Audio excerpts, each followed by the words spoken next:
Hi, and welcome to episode 59 of the Party Line podcast. We're recording this podcast on Aboriginal land, and we stand in solidarity with our Indigenous brothers and sisters in their struggle against racism and capitalism. Oh, my darling, oh, my darling, oh, my darling party line. Oh, I never will forsake thee, for I love this life of mine.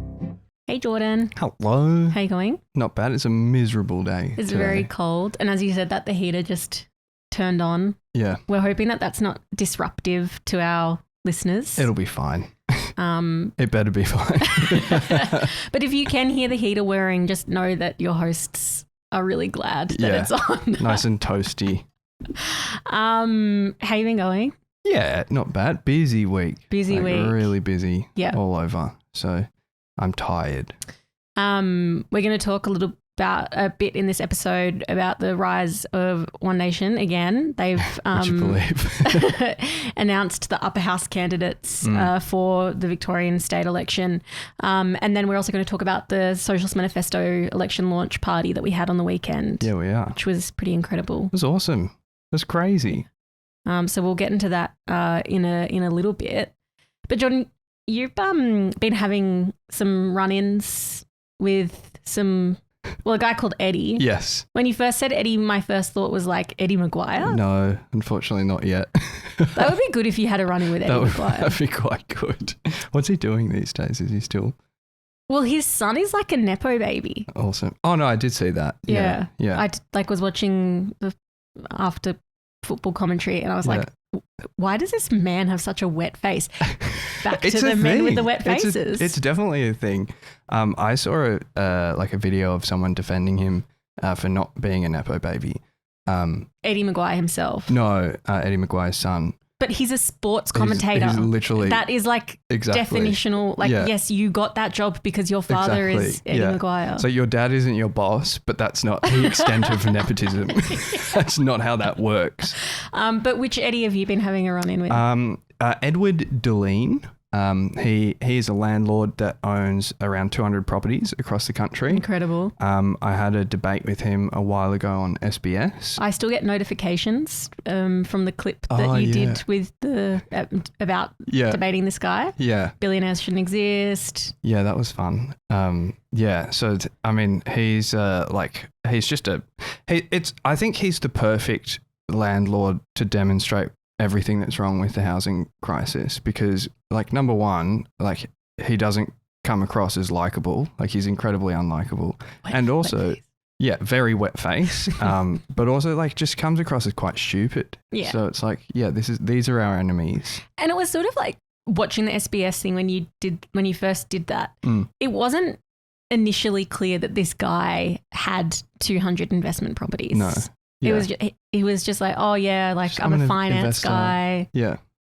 No, like, dude, you're a major landowner. You are like you own one of the most properties that a single person can own in this country without being like a mega developer. So what did you do to draw the ire of Eddie? So we've been doing this for a while actually, but we found out where every single one of the properties that he owns is, like the addresses of each of those properties. Are any of them nice? Some of them are. Most of them are actually like ex-public housing units he purchased. And just to add to the levels of evil. Exactly. It's like these used to be publicly owned properties that are now just owned by some evil guy, like one random evil guy. And like they're all over the country, and we've been door knocking them all over the country. And when you say we, the Renters and Housing Union members, and then like myself personally as well, particularly in like the southern Melbourne.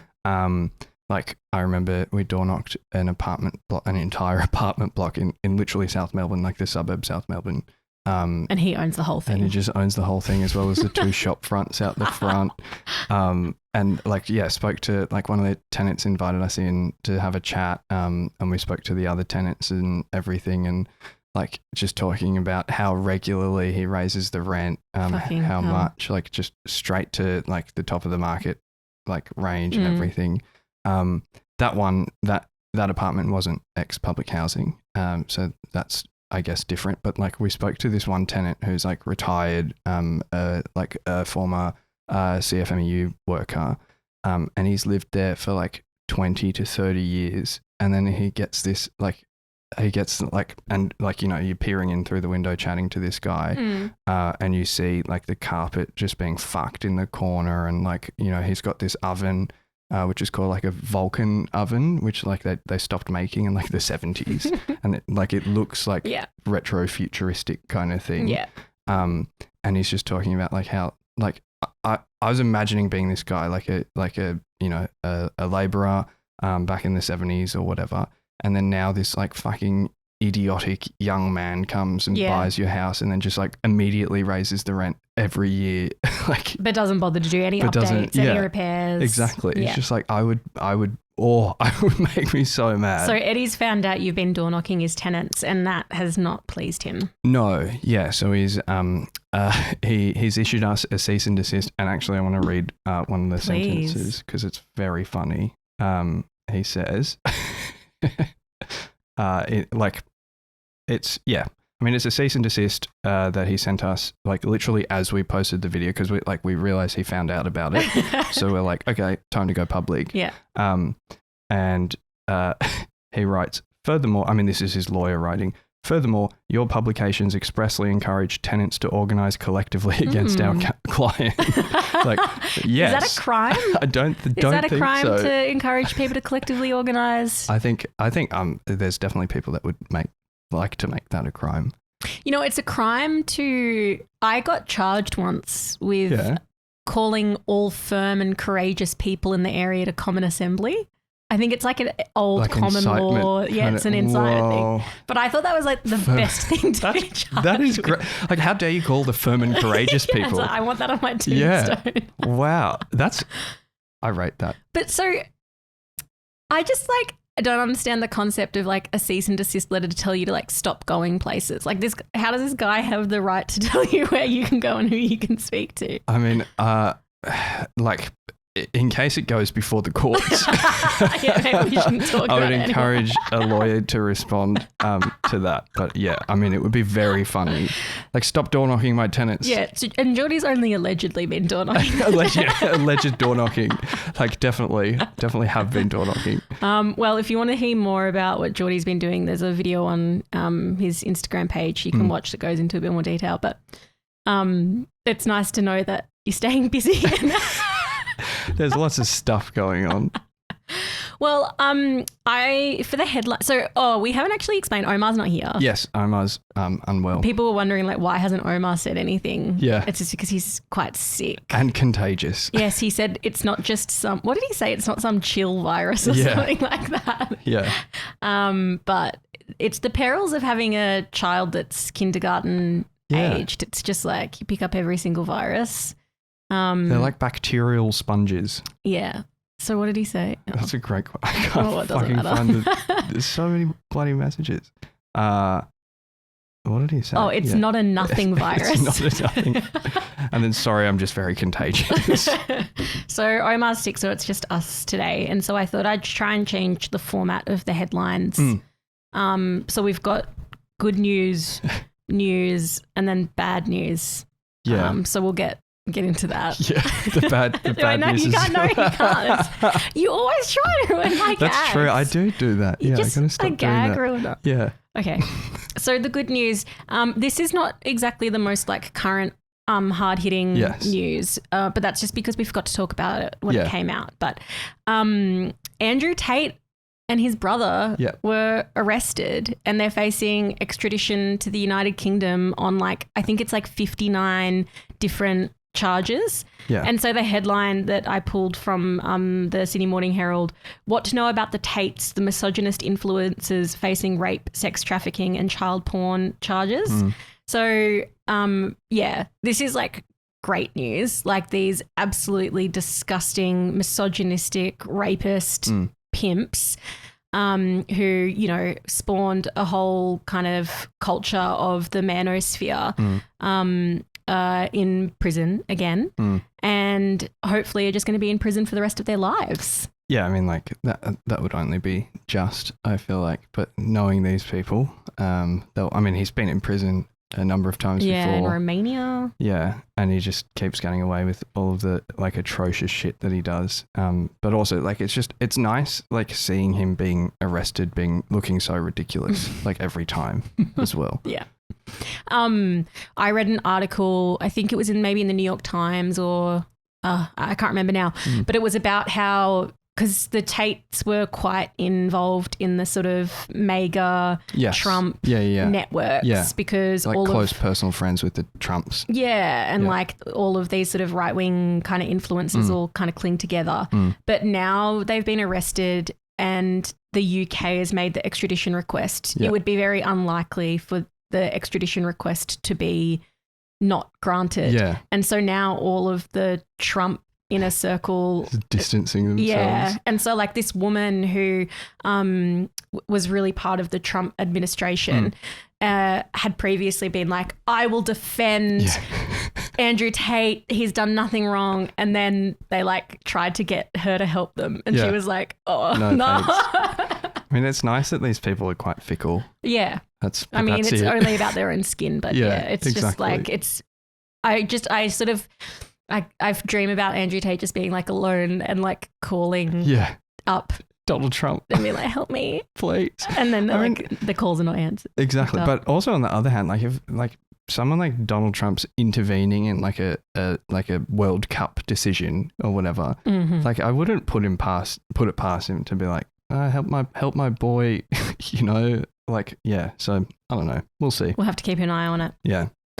The other good news is from Victoria. This is actual good news. Yeah. So, I mean, there's a few, like obviously we've had the teachers' strikes for some time now, 2 of them, maybe a third, we'll see. But the doctors, the salaried doctors in public hospitals are also going to go on strike. It's so good, yeah. So the headline from ABC News, doctors to go on strike at some of Victoria's biggest public hospitals.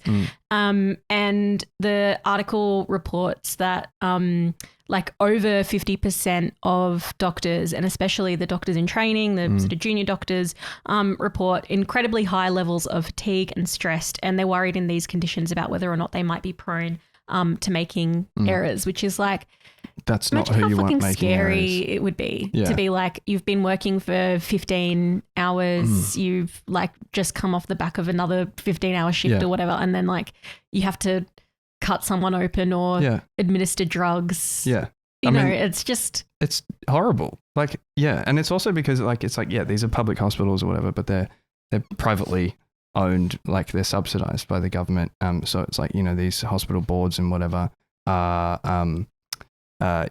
understaffing people so that they can, you know, cut their costs so that their executives can make more money and whatever. And it's like the result is like a salaried doctor working a fucking 15-hour shift that, you know, can either like die on the way to or from work because they're so tired or like make a mistake or whatever. And then of course it's the doctors who are going to get blamed.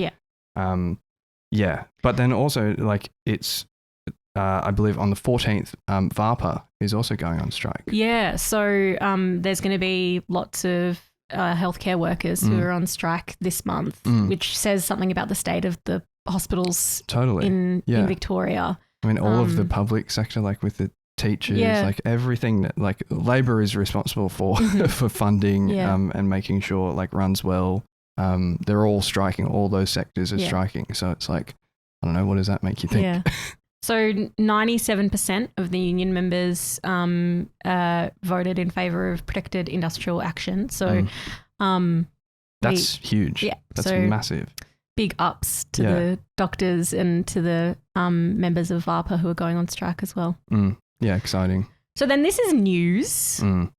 Regular news. Yeah, it's like I didn't want to call this stuff bad news because it's just kind of like it's just news. It's just what's happening in the world. Exactly. So the first one is the coalition surges ahead of Labor following the Vic leadership challenge. So the coalition surges ahead of Labor following Vic leadership challenge. So Ben Carroll is either not known or disliked. Yeah, exactly. The whole this would solve all of the popularity issues with Labor by replacing Jacinta Allen with an even more right-wing is just obviously not working. Yeah. So Carroll is on a 14% favourability.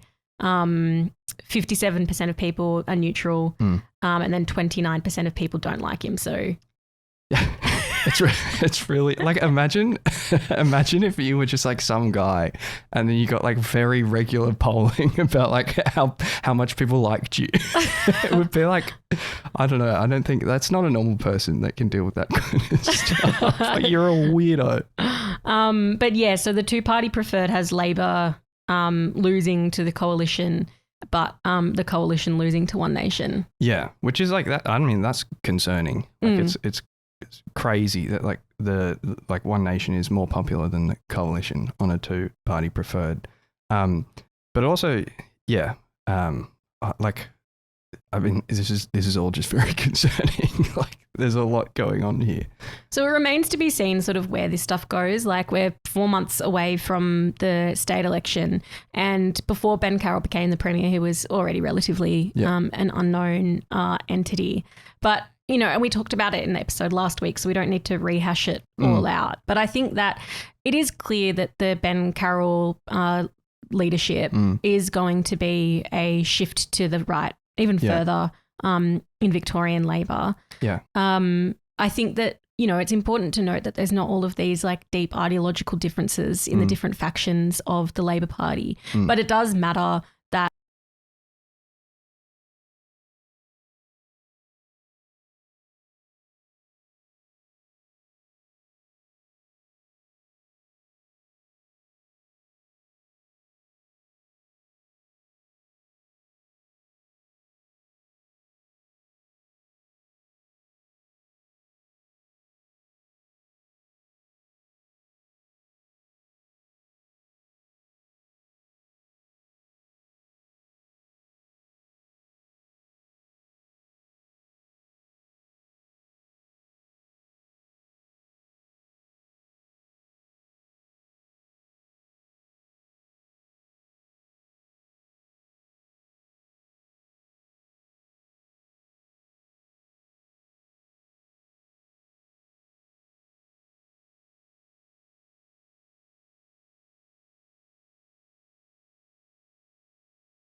a fucking age rider, and this has been my campaign for the last fucking year. And then now Albanese needs to do this, like dictating all the like the strategy going forward, and then being like, oh, actually, he's really unpopular. Why go for the right wing Labor person when you could go for the real right wing person? I think also something it says, which is very interesting, because it's like, okay, so the Victorian Liberals have now been determined to be more popular than the Labor Party under Carroll. But if you look at like the entire like Liberal Party platform, it was to do a royal commission into the CFMEU, which Ben Carroll has just said that he would do. So like I think like it just, there's two things. Like the Liberal Party will like either fail into success, as they tend to do, or like no matter like how right wing the Labor Party goes, there's like, why would you? And it's the same with the Liberal Party and One Nation. It's like, why would you just vote for like the fucking light version of the thing that you want? And you know, they're welcome to keep trying it, but will continue to fail every time. Yeah. So yeah, I mean, I think like it's not a good situation in Victoria, but I think it makes the sort of space and argument for why we need a left-wing alternative even bigger because, yeah, like you said, it's just like Labor is just like shifting even further and further to the right. Like what argument is there about like they're a lesser evil against the right now? Yeah, when they just like literally implement their exact policies. Exactly. Cool. Well, this one is from the Sydney Morning Herald. House price fall accelerates as rate rises and budget policies hit.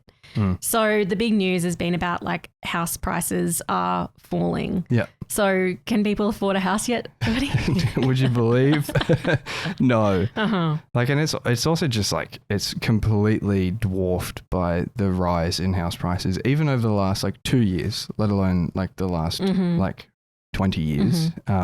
So yeah, there's been a slight, figures released by Totality today show dwelling values in the nation's capitals dropped by 0.9% through July. So and they refer to that as a steep fall? Steep fall. Like, are we serious right now? Like fuck off. So the median house price in Sydney is still $1.5 million. And in Melbourne, which they say is like, oh, Melbourne's like the cheapest place. It's so good. The median house price is still over $900,000. Yeah, exactly. And it's just interesting as well. Like this is the Sydney Morning Herald referring to that as like steep falls and everything like that. But like, when real wages are back at 2014 levels, like that's not a steep fall or anything. That's just, business as usual, business is doing well. But like that's a steep fucking fall and, a 0.9% fall when our real wages are back like 20 years is like, 10 years. That's nothing. Like that's not going to do anything. There is some interesting stuff about the data though, about like, people actually aren't selling their homes. People are still waiting for, like, they can just hold on to these homes and wait for the prices to go back up eventually, which they will. Like that's this is the Labor government's priority is to make house prices rise, but a little bit slower. So they're not getting, and I'm hearing heaps and heaps of stories about like, it's mainly like really pissed off real estate agents who are like, no one's registering at my auction. My auctions aren't selling. It's like, bro, that's because the price is too high. Like, about your favorite little free market thing. Like if there's no fucking demand, like, oh my God. So yeah, like all these people are just hanging on to their little houses so they can make a bit more money. And I feel like rents have not dropped. No, they're like insane, like absolutely insane. Like unit prices in Melbourne are more expensive than like house rentals, like unit rentals, sorry. It's just crazy. Like, yeah. Well, our last bit of news is that Albanese keeps backing lobbyists over public opinion. Our analysis shows our being deep cut. Yeah. Yeah, this was good. I liked this. It was like obviously there's popular sentiment to like, tax gas, to ban like gambling, like I guess just advertisement and as well as like control over our lives and everything. On the way here, actually, I saw Crown like advertising. They had a billboard just next to, Crown Casino, about how they'd like, partnered with this like truck company to provide like mobile medics for homelessness. Oh my God. And it's like, obviously this is a tax deduction thing for them. They've registered their like little charity stuff so that they can tax deduct their mobile medic services. When like they're one of the leading causes for homelessness. Totally. Like Woodard's does the same thing. Like it's a big real estate agency, and they have they've also set up a charitable foundation that you can donate to as well to reduce their tax so that they can solve homelessness as well while profiting from it at the same time. So so that's like the context, but Deep Cut has done the analysis of what the lobby talking points are. So whether that's gambling, gas, like fossil fuels, or like pro-Israel people, and Albanese's language just matches totally mirrors up. It. Exactly. And it's like completely the opposite to public sentiment. Yeah. So the one that we've sort of chosen to highlight is about the gas tax. And so this is a quote from Samantha McCulloch, who's the chief executive of Australian Energy Producers, on the 23rd of April. It shouldn't need to be said that this would be the worst possible time to impose an investment destroying tax on an essential energy sector. And then on the 29th of April, Albanese says, the middle of a global fuel crisis is the worst possible time to jeopardize these partnerships. So literally just like word for word. Exactly. You know, he got the media training directly from the lobby groups. Totally. But the reason why we thought of this article was because actually the question of gambling, because this has come up a lot in the last couple of days because there's been an inquiry. Yeah. Is it a Royal Commission? I can't remember. I think it's it's just a Senate inquiry. Yeah. About the harm of the gambling industry. Yeah. And it's like it has some pretty like outrageous things come to light. So there's this is a headline from the Sydney Morning Herald. And it says, what drugs do you want? How betting companies lured Luke Bateman into gambling more. So this is like a former NRL player. Yeah. Yeah. So when he was about, I think, 24, he was like, you know, they identified this person as a big spender or a future big spender. And they do this, like they target people that they like, you know, using these are the experts at prediction. Like that's what they profit from. Yeah. So they target people and then like groom them effectively to just bet more. And then, you know, often it involves drugs. His testimony included testimony about like the executives all just doing drugs with him to encourage him to gamble more. And like there's been some stuff about like text messages sent to people who've like identified themselves as having a gambling problem. And they're like really threatening, like really like, nah, like just one more kind of thing. Like it's just like absolutely insane. Yeah. And so there was basically a report given to the Albanese government about laws that they could introduce to try and curb the spread of the gambling industry. Yeah. And Albanese didn't do that. Instead, they just introduced some laws which meant that like there were certain times when gambling ads couldn't be on television. Yeah. Yeah. And so the quotes that the Deep Cut people have kind of put forward is one from the NRL CEO, which is like relevant to the question of like the way that these sports players are just like totally forced to be part of this industry or whatever. And he's, as Peter Van Les says, you do it to entertain yourself. And Albanese says, you know, we just want to let adults have a punt. Yeah. So, it's just, you know, all it is just like you just have a punt with your mates. Entertain yourself. Yeah. It's not like destroying people's lives or anything like that. Like, it's just like, So then for bad news, you know, it was just kind of hard to condense it all into one. Like you just think about all the stuff that we talked about last week, like the heat domes across Europe, like Israel, like destroying the West Bank, you know, the fact that the wealth of the billionaires continues to go up. These tech industries are building fucking like the dark enlightenment to bring like authoritarian technological control over society. So my headline was just capitalism sucks. Yeah. Which publication was that one? ademanuel.com. Nice. Riding out the party line. So on Saturday, we had the launch of the Victorian Socialist state election campaign. We certainly did. And it was freaking massive. Yeah, I'm still tired. Yeah, I like slept in until like 10 o'clock. Yeah, you were like busy. But it was 800 people came along in the end. We had it at the Aboriginal Advancement League in Thornbury. We did. And it was the biggest Victorian Socialists event that we've ever had, which it's just, I mean, we've both been feeling it for the last couple of months. Like there's stuff brewing here. Yeah. We've, so many more people, like hundreds of people have signed up to Victorian Socialists in the last sort of 2 months.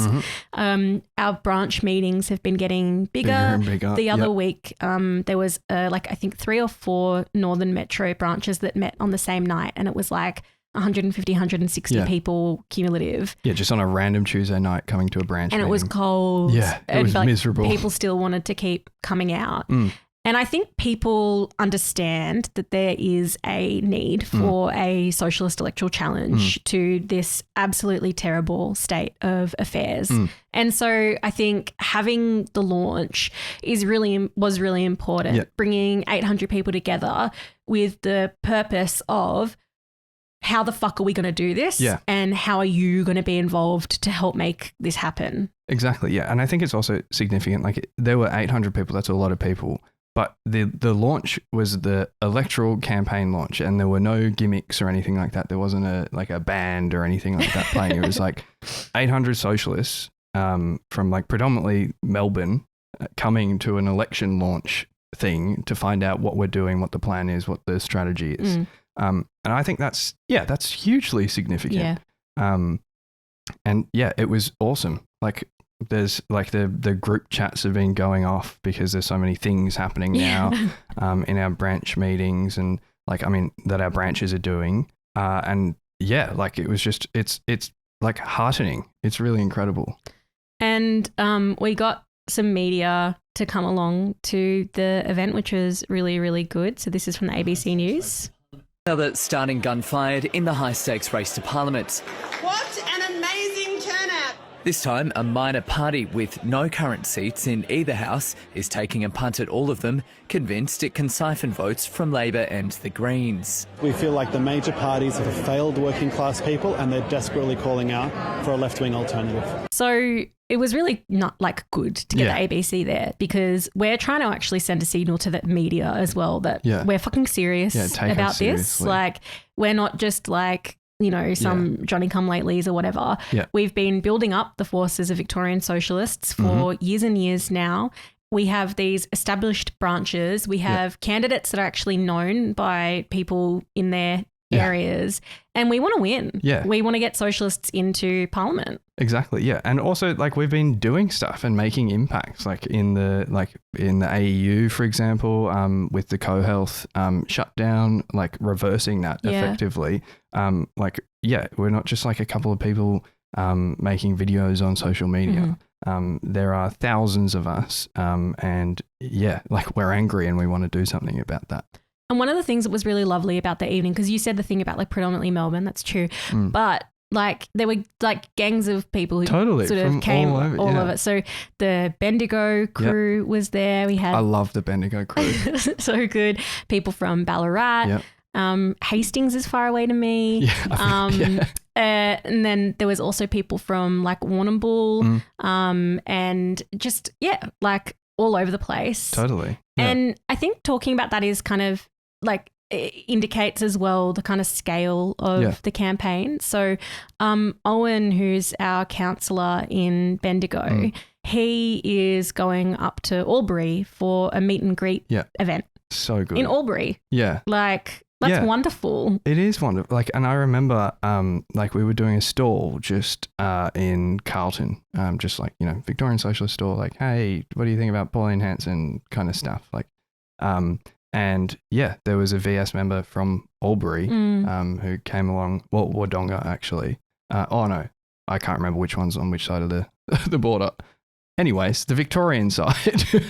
And he was just like, I want to start doing stuff. I want to meet all the members in my area. I want to start, you know, calling branch meetings and whatever. So like, it's just really awesome. Like people all over Victoria, all over the country are doing this. And it's time to get involved if you haven't already. And so our speakers for the night were Kath Larkin. She's the candidate for Northcote. Kath actually helped to organise the like a strike when she was a worker at the Flinders Street railway station. The first strike that had happened there in 17 years, which is pretty phenomenal. We also had Corey Oakley, who's the secretary of Victorian Socialists, and he talked about the sort of vision of the Victorian Socialists campaign, you know, in that ABC thing where they were saying like, you know, we're going to siphon votes from Labor and the Greens. kind of like, sounds like an underhanded way of saying it, but like, you know, Corey's been talking about this for a long time, that like there's actually people in Labor and the Greens who want something more radical, who want something different, who know that those things are not a viable opposition to the forces of evil that we're up against. And then also the fact that we want to run this campaign across the entirety of Victoria. So like, yes, we're going to have a candidate in Mildura, you know, like. And it's going to be fucking great. I actually thought like the ABC bit was quite funny, but because he said it in the reporter voice, it didn't come across as very funny. Like he was like, party with no seats in either house is having a punt at all of them. Like that's very funny. But that is exactly what we're doing. And that's because like, you know, at the last state election, we had like 300 members. Now we've got thousands. Yeah, it's really excellent. And then we heard from Brendan Laws, who is the candidate for Nidri, which is Ben Carroll's seat. And Brendan has also been an organiser with socialists in schools, you know, this amazing group of socialist rebel educators who have been fighting against the government and the union bureaucracy. Yeah, and Ben Carroll specifically as well. Yeah, to say that teachers like actually deserve more, that education support workers deserve more. And yeah, it was really wonderful to hear Brendan talking about the way that actually building up socialist politics in your workplace is a key part in building up like working class power in your workplace. Yeah. And then the last speaker was Jas Duff, who's the candidate for Footscray.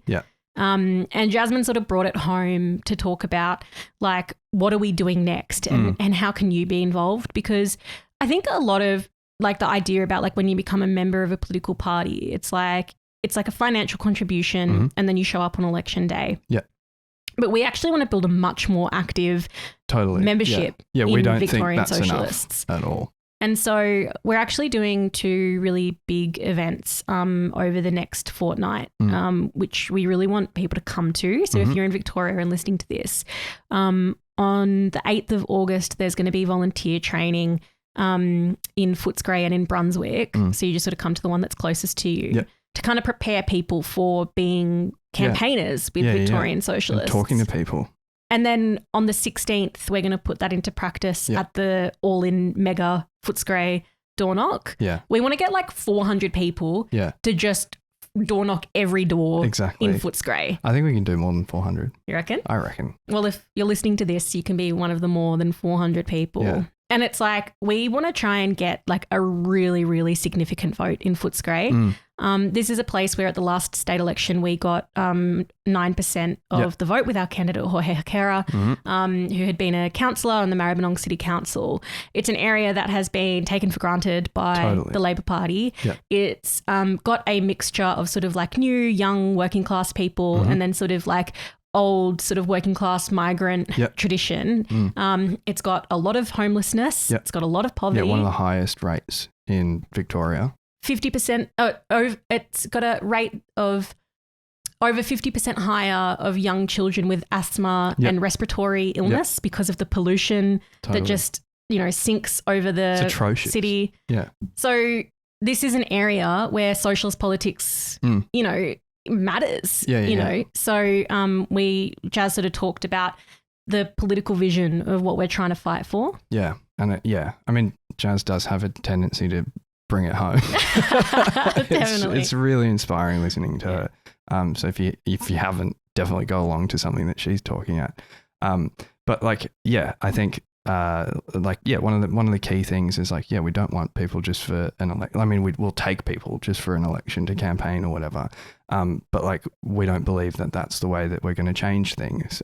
We know that like we'll be the only party day one after the election finishes, that is going to fight whoever wins. And this is one way of building up for that. It's a really important way because like take Footscray, for example, where, you know, we want to get 400 people out to talk about the election and who to vote for and like, you know, make arguments about like why actually everyone else is shit and why it's all going this direction is because of them. But this is a really good opportunity to talk politics on some random person's front doorstep. And it's like, one of the few that we have, although that is changing. And like, the socialists in schools are a really good example, because we should be doing that in our workplaces and everywhere else we go. So yeah, come along. And you said there was no gimmicks, but there was one kind of gimmick. Not big gimmicks. I mean, like, we didn't have a big gimmick. Well, no big gimmick, but one. And it's this isn't a gimmick either. Yeah, it's not a gimmick, but it was like part of the vision of the event was the Socialist Manifesto launch. So a Socialist Manifesto launch. Yes, a Socialist Manifesto. I suggested that. Socialist Manifesto. Yeah, I think that was rather than the We've got the Communist Manifesto, but we needed a Socialist Manifesto for what is Victorian Socialists' vision that we want to take into the 2026 state election. It's a wonderful pamphlet, both politically and visually. Thanks so much to James Plested, to Ros Ward, to Vic, who helped to put together and design all of this, and then all of the people who helped make suggestions for the policies too. A lot of people have put work into this. We sold out of the manifestos on the night. Little Birdie tells me that we're ordering more, and so people will be able to grab one from the Victorian Socialist merch website. But I thought we should talk a bit about it's a good idea. Some of what is in the manifesto. Yeah, because we've got our policies online and everything like that, but the manifesto helps to explain the why and more of what we believe and stuff like that. And I think it helps paint a really better picture of, the message behind why we want these certain things to be done. And it's just great. It's really good. So sort of part of the I guess all-encompassing vision of our policy platform is the Universal Living Guarantee. Yes. What is the Universal Living Guarantee? Yeah. I mean, it's an idea that life just shouldn't be shit. And it really doesn't have to be. So it's a there's things in the Universal Living Guarantee, we want to guarantee that we have free public childcare, 5 days a week, free public transport. We want rent cuts by 25% and a rent freeze for 5 years. We want massively expanded public housing that's built publicly. We want a state bank that offers working class people interest rates that aren't making fucking 4 companies $10 billion of profit every year. And then things we want to expropriate and redistribute empty homes all over the country, as well as cost price food hubs, stores where you can get food that you need to survive, and groceries and nappies and everything, without Coles and Woolies making mega profits from us. Yeah.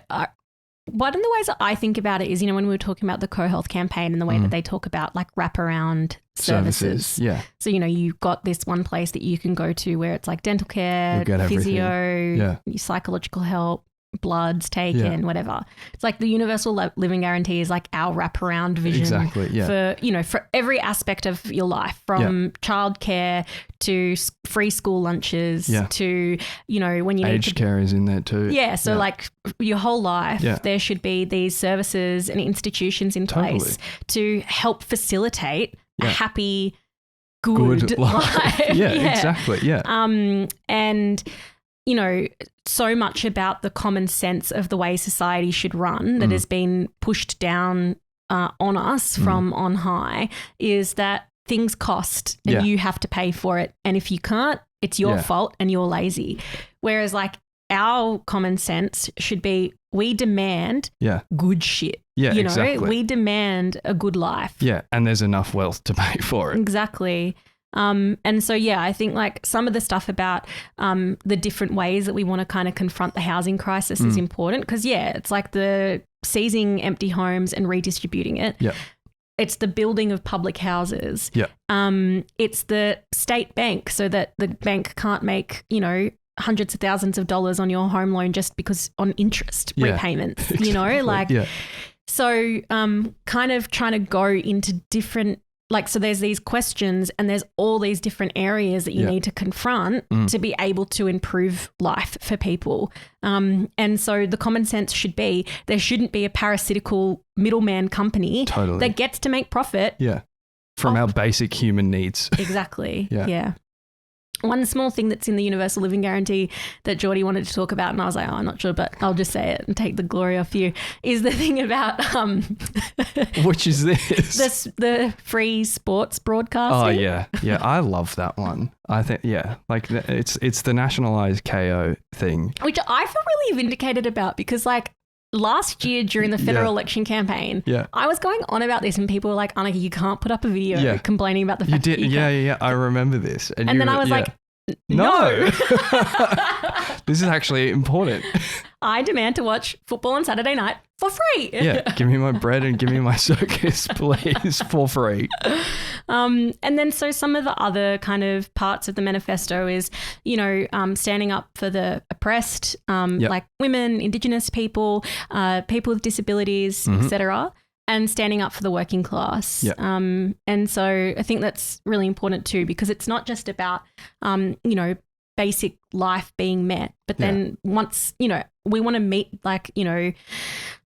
people's needs, but also we want to fight against what makes people pressed down upon. Totally. And so we have to confront things like, the viciousness of the police, the racism in our society, etc. I think it's important. Yeah, totally. And like one of the things about all of this is like, imagine if we got all of this, how much more capable we would be to actually fight back and confront the things that don't want us to have any of this. Mm-hmm. And then so the last part of the manifesto is answering the question which people can often have, which is like, how are you going to pay for all of this? We've got answers. Yeah. I mean, it's quite funny, some of the things that we included in there. But like, I mean, like most of the policies are actually like self-funding. But that is a really common question that we get asked. And there's some really fucking easy answers because it's like, we're one of the wealthiest countries in the world. Yeah. We can afford all of this stuff, but it's because a very tiny proportion of this country hoards all of the wealth that is produced by the workers in this country. So like one of the things is we want a luxury property tax, which is 5% of the value of the most expensive houses in this country every single year. Nice. Which I think is a really great one. We want a 10% wealth tax on billionaires. We want a 10% asset tax on foreign billionaires too. We want to double the payroll tax for large companies and trusts. We should just abolish them, I reckon. And I think there is a position Jordy's on maximum that. program. Abolish trusts, we're done. And then, increase and actually enforce the vacant residential land tax. And then, impose a levy on private jets landing at Essendon Airport. If Taylor Swift ever comes here, she has to pay. Yeah, she can pay some money. I think that one's very funny, but I think it also it targets something that is quite reprehensible. So I'm for it. Yeah. So the simple answer to the question of how you're going to pay for it is make the rich fucking pay. Yeah, exactly. Instead of us. So this is going to be the biggest socialist election campaign ever in Victoria's history. Totally. There's already hundreds and hundreds of people who have participated in it, that will participate in it as we go forward. We want to have these mass door knocks where we, cover whole areas of Melbourne with people talking to people on their doorsteps about the socialist vision for how society could look and make the argument to vote socialists number one. Yeah. We have already confirmed 72 candidates across the lower house seats in Victoria. That doesn't even include our upper house candidates. Basically everywhere you are in Victoria, you will be able to vote for a socialist. But that also means that wherever you are in Victoria, you can become a socialist activist and a campaigner with the Victorian Socialists. And we really, really want people to be part of this campaign. And you should. Because obviously we're going to go ask people to vote for us, but we're also going to be asking people to join. Yeah. Join a movement that can actually fight all of this shit. So go to Victorian Socialists' website. There's an event page. events page there, and it's been updated so that you can search by area. No way. Yes, it's the website gets more and more usable every day. It's wonderful.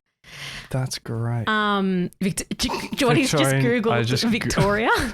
I forgot to finish my thought. Oh. So you can go look at the events and then, maybe it's not been updated yet. Oh, no, it has. There's a filter. Yes. That's so good. So you can go look at the events, but there's also a big button that says join, and you should join Victorian Socialists and get involved in your campaign. Yeah, definitely. I do a stream every Wednesday night, and the most common question I get asked on my stream is like, I need a "Where's my branch" button, or events near me as well. So that's good. This is fantastic. I spoke to JP about this. This is a request from the stream. So, what a wonderful evening, and it was so good to see the 800 people who came along. We had to hire an overflow space. We were across a car park, a downstairs hall, an upstairs hall. It was incredible, and I think it's like a really good start to what's going to be quite an incredible campaign. Yeah, I mean, like we've been needing a bigger VS centre for a while. Now we've got 2, and now the bigger event place that we've been using is already too small. We've used it twice. Give us a warehouse. If you're listening to this and you're like the scion of some wool shed warehouse family where there's no more wool anymore, we need an event give space. us your warehouse. Exactly. We need a big spot. If you know someone who owns one and isn't using it, fucking let us know. Or if you're Marvel Stadium, we'd love the fucking stadium, please. Riding out the party line. So One Nation have been keeping their candidates really under wraps for the last little while. Why do you think that is? Probably because they're all terrible. They're all apparently they're using some fucking AI vetting and stuff like that. Also, they just didn't have any. There's definitely no way they had any for a very long time. You reckon? I reckon they've been having lots of people who are like, I want to be, because it's definitely. There's definitely interest. Yeah. But I reckon it's these. Hard to find not nutcases. Yeah. They have to the people who want to campaign for One Nation are going to be certifiably bad people. Well, I don't know if they care too much about people being certified. That's the true. other thing is they're refusing to release their policies yet. I love it. Everything about it. And it's none of this matters to people. It's absolutely no. And not at all. Of course not. It doesn't. These people don't have to you don't have to matter. You're capturing the exasperation of fucking small business owners. Yeah. So it's I don't care what the policy is. Yeah, I'm fucking fascist. Let's go. But the end of last week yesterday. Yesterday, yeah. Oh, time is it's a nuts. really hard concept sometimes. It is, yeah. But yes, so this week, this Monday, we're recording on Tuesday, the party announced their candidates for the upper house and the seat of Pakenham. So these people are honest, hardworking, ordinary people, normal people, just like you and me. No, they're not. No. Some of them are cops. Yep. Some of them are army vets. Some of them are both. Some of them are both. Some of them are very, very wealthy people who used to be top dogs in the Liberal Party. Yep. And then some of them are HR managers. Yes, I love that. So much. My opponent in the Western Metropolitan is Fiona Lopez, who one of the articles described her as a political newbie. She's the HR manager. Yeah, incredible. What for who though? Did they say?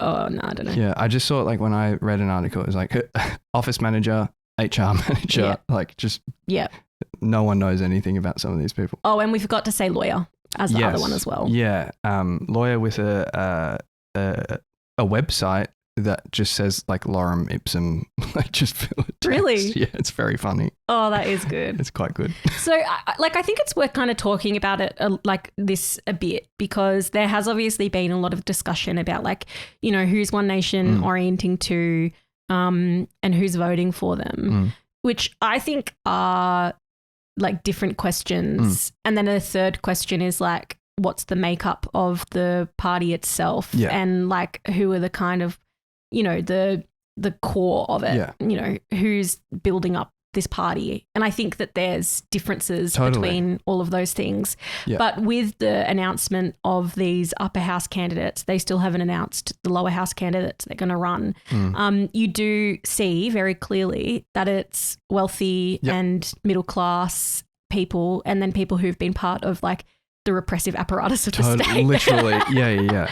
And like, I mean, there's a difference between their like who they're orienting to and like the class interests that they represent or whatever. Yeah. But like, I feel like when they're publishing the resumes of their candidates, it's like, this is our core, like class composition here. And it is, like, you know, the incredibly wealthy, or like, you know, the violent enforcers of like state repression or fucking, imperialism. Yeah. So, it's wonderful. So Warren Pickering, who's been announced as the like One Nation leader of Victoria, you actually were on a debate against him last year. Yes. Because he was a candidate in the federal election. Certainly, yeah. So he is a former Army combat engineer and coal worker, apparently. But when you were debating him, he said that he's a firm believer in Judeo-Christian values, which is like the former dog whistle for Nazism. Yeah. I mean, like, that's how he just introduced himself. He's like, oh yeah, and a bit about me. I'm a conservative with, you know, Judeo-Christian values that this great country was founded on, kind of thing. And it's like that. I remember when you used to get like hit for saying that. And now, this is, I mean, it's great. And then the candidate for Western Victoria, he's a current councillor in Geelong. He's also an army vet. He's a former police officer and he served on Dan Andrews' security detail. And apparently this is one of the things that made him like really hate him, right wing. But then you read the reports about like what he was outraged about, and it was just like Dan Andrews drinking a bottle of wine during lockdown. It's like, and the quote is like, "This is just disgusting." It's like, who among us didn't drink a bottle of wine? Copious amounts of alcohol. Like the fucking, like the fact that like it was like Dan Andrews, Dan Murphy's, and like all the liquor stores that are allowed to stay open while everything else was shut. Like, who are you? And then so Colleen Harkin, she was one of the early defectors from the Victorian Liberals when One Nation was starting to rise. And she, you know, is the education commentator for the IPA, the Institute of Public Affairs, which is like a Liberal Party think tank. Yep. And she was a defender of what's her name? God, it's just totally slipped out of my head. Moira Deeming, who, you know, was part of the Nazi anti-trans rallies. And she was really hostile to the like the loan that the party gave John Pizzuto when he was being bankrupted for defamation against Deeming. Yeah, for expelling Moira. Like that man, unfortunately, like single-handedly saved the Victorian Liberal Party. By like, expelling a fucking racist, like transphobic person. And then like, she wasn't happy about that. Like, how dare you? Better join, you know, the party that is just more aligned to my interests, I guess. So it does make sense. Like these people are just, So we have a cross-section of sort of who One Nation thinks should be their candidates. And so, these like well-off, middle-class, extremely right-wing, pro-business, racist individuals. And they did a press conference on Monday to announce their candidates. And one of the stories coming out of it has been that sections of the mainstream media were not allowed to enter. So the ABC and the Guardian, they were barred from entering. She said, Hanson said there weren't going to be any, what was it, character assassinations. Yeah. Like, What, from the ABC? It's all right, buddy. But she was very proud that Rebel News, RVMN's news source, was allowed to enter to cover it, and they were going to do a very good job. Yeah, that was the microphone that she had, like with the branding on the stand and everything. Like, this is the news outlet from a like wife beating like racist that they're really proud of. And like, I don't know, it just like when I saw that, I was like, of course, like that makes sense that she would do something like that. But it just reminds me of Trump. Like, that's all it reminds me of. Like, Trump barring, supposedly left-wing journalists from asking questions that are really basic questions about, like, why'd you give your daughter like a $200K job in your party? Like, isn't that nepotism? So it's wonderful. Yeah. And so I think like it's interesting thinking about some of the media stuff that's going on at the moment. It relates to the discussion about the Labor Party, because it's like, if the media did want to run a character assassination campaign against a political party, they're very, very capable of doing that. And they do fairly regularly. And, we've seen that the Age used their political power to help to bring down the Jacinta Allen leadership. Yeah.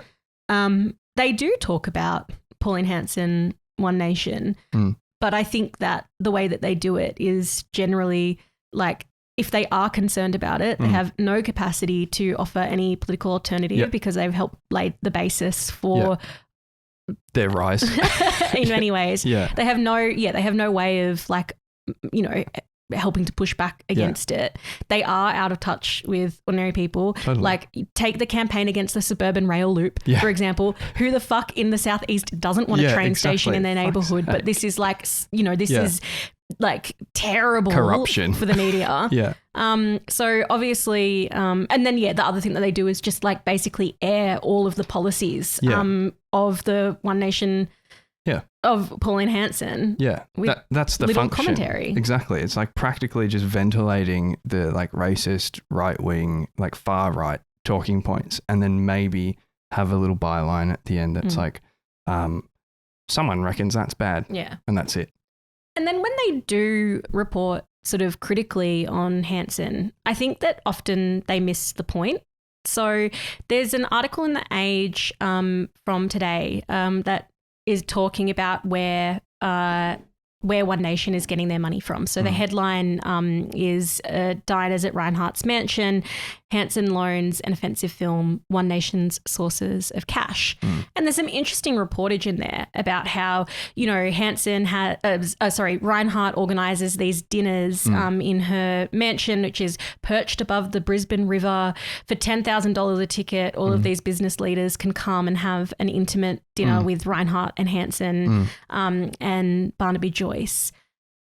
But that's like a small section of the article. And then the rest of the article is just like, here's how One Nation does really bad financial accounting and reporting. And I think like One Nation supporters don't give a fuck about that. But the thing that's actually interesting about this whole question is it tells you about who are the backers of One Nation, who are the people that are giving them money and want to see them win and succeed. It is people who can afford to pay $10,000 for a ticket and have the personal and political connections to Gina Reinhardt. These are the people who are bankrolling her. And that tells you a lot more about like, did they say that Hanson was getting a $5,000 interest on a loan that she gave to her own political party? Like, yes, like all of that stuff, it's like we have to follow the rules, so they should have to follow the rules. But it's like the main thing is that the rich and powerful in this country want to see One Nation succeed. And they're all cohering behind One Nation. I mean, it's also like there's elements that are interesting in that, like, they all kind of do this stuff. It's all like, the Labor Party, the Liberal Party. I mean, like we just talked about last week, the Labor Party's conference where they were doing, their own fucking $10,000 meet and greets with, CEOs and everything like that. But the, I don't know, if you're against that or whatever, then you're against kind of all of them. And then who does that leave you with? But these people aren't interested in that. Like these are like the people that are voting for Hanson are like, she tells it like it is. It's not like she's not like the rest of them or whatever. And it's like, well, she's exactly the same. In fact, she's probably cohered an even more like right wing, like super, super rich, like a smaller cohort maybe, but that are like going to put all of their resources into like, making her the party that wins in the Victorian state election, let alone around the country. And that, like, it's just, no, we don't talk about that here.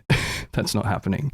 But they will get into like the minutiae of, she didn't declare this thing correctly or whatever. Is the film production company a party asset or is it not? Exactly. Like just like the most like, who cares? Like, obviously we care. Like they should follow the law and whatever because we are. But like people don't give a fuck about that. Like media people do. Like, and that's it.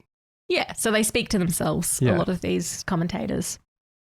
So Hanson and her upper house candidates had a soiree at the Tower Hotel. Yeah. In where was it? Glenferrie. Hawthorne. Hawthorne. Yeah. And the Campaign Against Racism and Fascism and a bunch of Victorian Socialist members helped to organise a really cool protest against them. Yeah. So on very short notice, like 2 days notice, around 200 people came along and made sure that the, people coming in, buying a ticket to hang out with these far-right political fuckheads had to kind of go through a crowd of protesters, which is really good. Be confronted a little bit. Apparently the guests were made to wait for half an hour outside the venue in the rain before they could get in. So that's really cool. That makes me happy. Also, the amount of money that the state spent on police for that is like crazy. Yeah. Like, fuck off. But I think it's really good that like it's been established this time around that when Hanson is having an event and people know about it, there is a protest against her. Obviously, like, protests of a few hundred people are not going to be the only thing or like the one thing that is able to push back against the rise of the far right. But I think it's heartening for people who are worried, concerned, angry about the rise of One Nation. It's heartening to see people come out in the rain to give them what's for. Yeah. And I think that it can help link into sort of other avenues of resistance and protest too. So the more confident our side can feel, the better prepared we are to actually, organise the kind of thing that we need to push back against the rise of the far right. Yeah. And we're going to need it because even if Hanson Pickering or whatever, even if One Nation don't take government or don't form part of a minority government come November. Which is unlikely. They still will get a whole number of lower house spots. Yeah. Especially, in the outer ring areas, the regional areas and the like. They're going to be pushing really, really right-wing politics. And we know that like the Coalition and Labor Party are not that prepared to stand up against a lot of the stuff that they're pushing. Totally. So we're going to need these kind of movements to fight back against it. Exactly, yeah. Even now, like, look how many seats they have across the country, but look how they've like effectively formed both the Labor Party and the Liberal Party's like political positions on things. Like they have a huge influence on the way that politics works in the country. Like, it's incredibly likely they're going to be in a coalition government with the Liberals. We need to be able to fight back against that. And we're not going to be able to do that by, like sharing our little posts online or whatever. We need to get out there, confront them. Do that. Follow along the Kath page and, Victorian Socialists and everything and like get out there. We need to demonstrate that, no, we're not happy with the direction that these people are trying to take us in. But also, as you said, that's not enough too. Like we need to build a movement that can actually fight back and defeat this, as well as, the conditions that lead to their rise, which means fighting back against capitalism itself.